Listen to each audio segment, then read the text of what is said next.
v enem takem razpotju, kjer želimo nadaljevati kot agencija, še bolj v smislu odpiranja potnikom. Moram reči, da nam je Oskar pisan na kožo, agencija Oskar. Je toliko drugačna od drugih ponudb. Naprej sem praktično z vami potovala skozi. 8-krat in samo enkrat sem imela eno malo slabšo izkušnjo, posebej na teh višjih stopnjah posebnega komforta in mi je to všeč, ker ni pomembno, kje spim, pomembno mi je, kaj doživljam med potjo. Najmanj me je pa očaralo to, da res nam pokažete deželo tako, kot je, da ne gremo v luksuzne hotele, da gremo med ljudi. Agencija Oskar je moja agencija, In moram reči, da vaši vodiči imate kar dobro uštimane, tako da smo zadovoljni z njimi. Čeprav jaz Mariko ste vi dobro poznala, ne? Ja. Jaz Mariko malo pogrešam, ker je imela vodiče čist na piko na gre. Pazi tudi, da je standard potovanj enak, ne gre do vodi.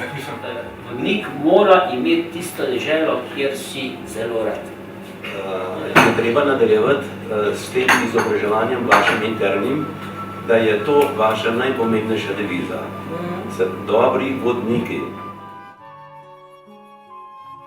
Jaz nikoli ne vem, ali so to dosti dobro predstavljene, ker včasih se zgodi, da pridejo ljudje na določena potovanja, pa sploh ne vedo, kam so prišli. Jaz pravim, vsak potnik se mora prilagoditi nekam. In nekak rastati. Najprej stopnja 2, 3 in šele pol. In to smisla, ki sem želel na povod, da sem se nalogo odločila ravno zato, ker nimate stopnje pravilno označeni. Trojka, vzhodna Bančija ali pa trojka Tači, to je, mislim, strašna razlika. Potniki vidijo, da je prvič ali pa da je bil mogoče na turistiki. In ko se prijavlja na štirko, mogoče ne bilo odveč, če bi pomečkem bolj natančno razložili, v kaj se podaja. Naša spletna stran ni uporabniku prijazna, no?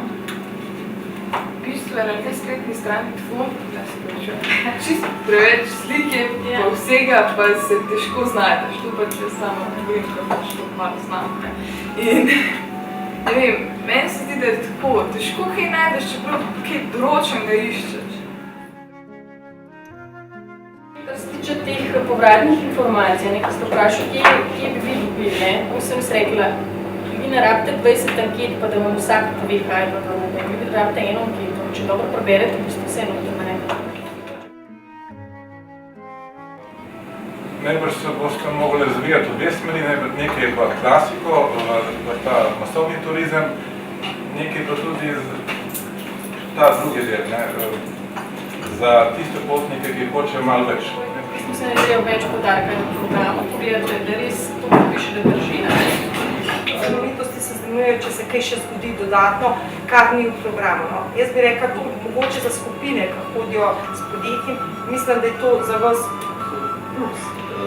Se naprej, v smislu kvantitete, najbrž ne boste mogli več razvijati na ta način. Pač pa bi vam predlagal, da te vaše čudovite izkušnje, ki jih imate z našimi potniki, po potovanjih po svetu, prenesete na potnike, na tržišče svetovno. Da druge začnete nagovarjati, da obiskujejo Slovenijo. Kar sem zdaj slišal, je meni pravzaprav izjemno koristno in prijazno. Vesel sem, da ste povedali in tisto, kar je bilo dobro, pa tudi tisto, kar ni bilo, ker tukaj se lahko ogromno naredi. Najbolj mi je, pravzaprav si želim, da bi tak pogovor, ki smo ga zdaj imeli, jaz si ga želim pravzaprav vedno. Jaz bi, če bi bilo po moje, da bi bili agencija Sopotnikov, da bi vsakdo povedal, kar mu paše ali pa kar misli, tako kot je.